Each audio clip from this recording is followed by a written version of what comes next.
There's a lot of movies that do it. It's still impressive. It's just not as groundbreaking as it used to be.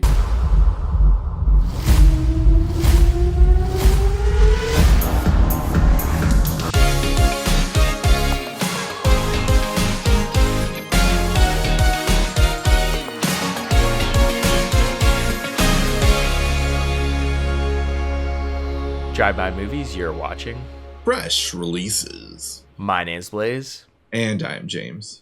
And this week we're talking the Shudder original, MadS. Je suis pas folle. Je suis folle.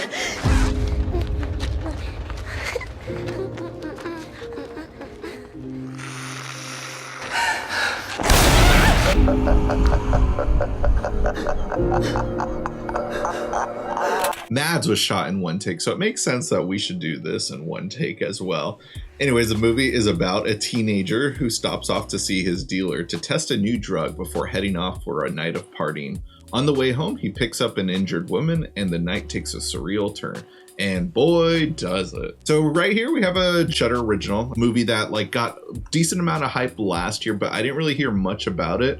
And then finally, it's just slowly starting to blow up and build more you have to check this out. This is the movie that you need to watch on Shudder right now. And I'm glad we checked out, even though it's been out for, it's been done for about a year, I'd say, but it's only been out for a few months now. Blaise, what are your thoughts coming out of MadS? Yeah, this was definitely a surprise. I feel like I heard it's done in one take. And I don't know if the one take thing is kind of losing its charm. You know, we had 1917. I think last year, the year before, we checked out Athena. And, there is some epic, one shots, and I don't think the whole of Athena was one shot, but definitely the intro, kind of, and the outro, right? Something like that. Right. I remember it's epic.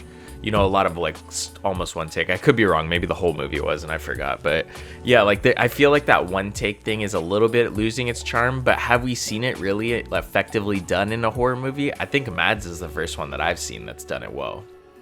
Yeah, absolutely. That's the thing of it.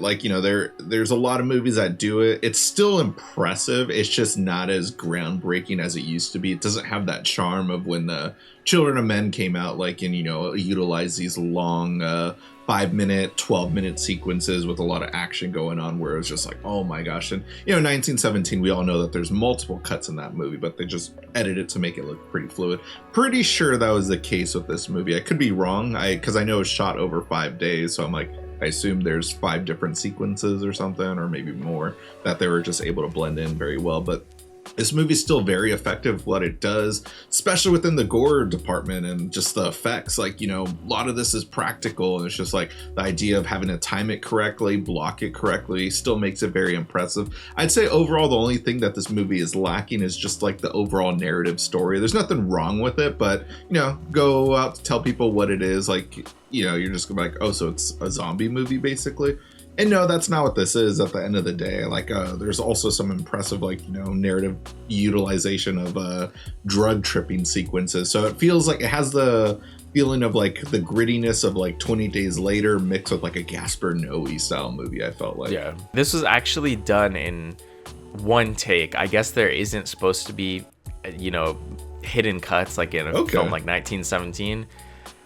I think a director could say that no one would know the difference, especially if the film gets pretty dark. And there are moments in this film where it is fairly dark. You could probably hide a cut there. But apparently this was done in the 5th take. They did the movie in a couple different takes, and maybe, some of them didn't get all the way. But this is a 5th full take. This was the one that we're watching, because I definitely thought about it after it was done. I was this could have been a little bit shorter, but then I'm oh, if it's one take, you literally can't make a movie shorter if you didn't do it if you literally didn't do the movie shorter, because it's all real time.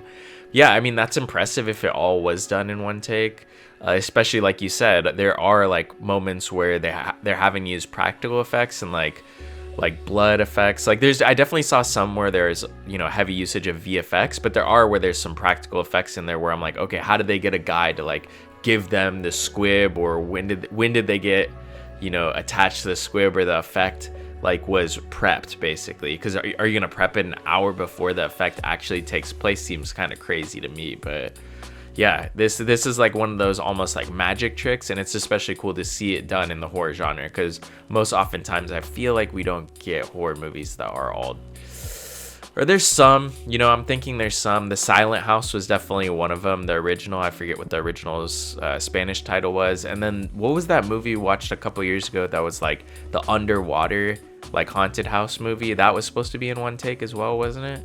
Oh, I can't remember that movie being done in one take. I just thought that one was impressive just because it was mainly all underwater. But I can't remember the name of it. I swear it was something called like the something house, something along those lines. But I could also be mistaken with what you just said about that Spanish horror film.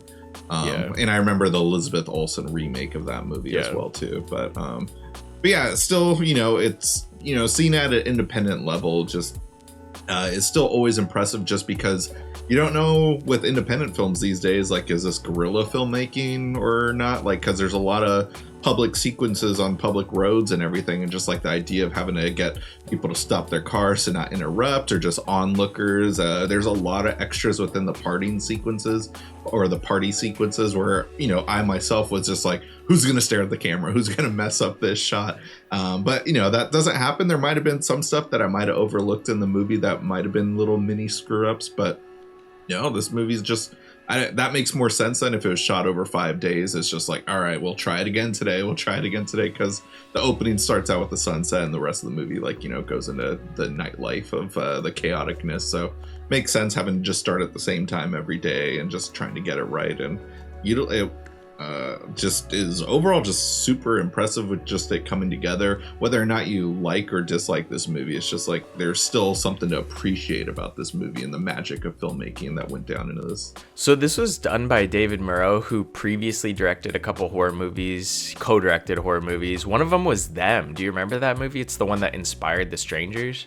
So I have not seen Them. I know you gave rave reviews on it when you first saw it, like over a decade and a half ago, but still haven't gotten around to seeing it, but I know it's well beloved though.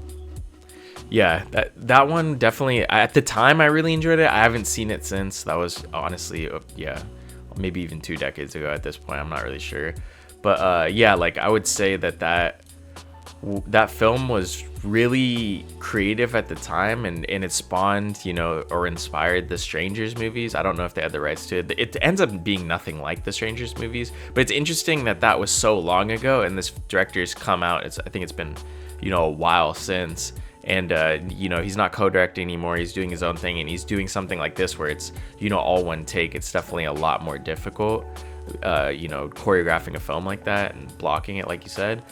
But one of the other things I really enjoyed about this movie was like the acting of like the infected. I feel like it's been a while since we got a movie, maybe since 28 Days Later, where the infected are like so different than what you're used to seeing somebody who's like gets turned into a zombie act like they were like very like scary, almost the way they were just kind of like twitching and almost seemed like a methed out zombie, I guess. Like I thought that was absolutely scary, and I thought that the actors that brought this to life in this movie really gave it their all and did something that we're not used to seeing when it comes to zombie movies.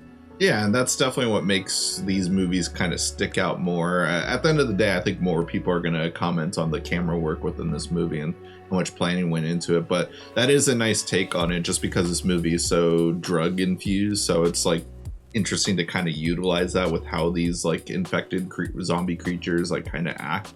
So definitely, like, especially also after those horror stories were heard out of Florida of people eating each other's faces and stuff. So not saying that that's what these were acting like, but just like it kind of brings that realistic element of just like, all right, this person's wild, and like you like kind of making fun of them at first, but then it just turns into chaos out of nowhere.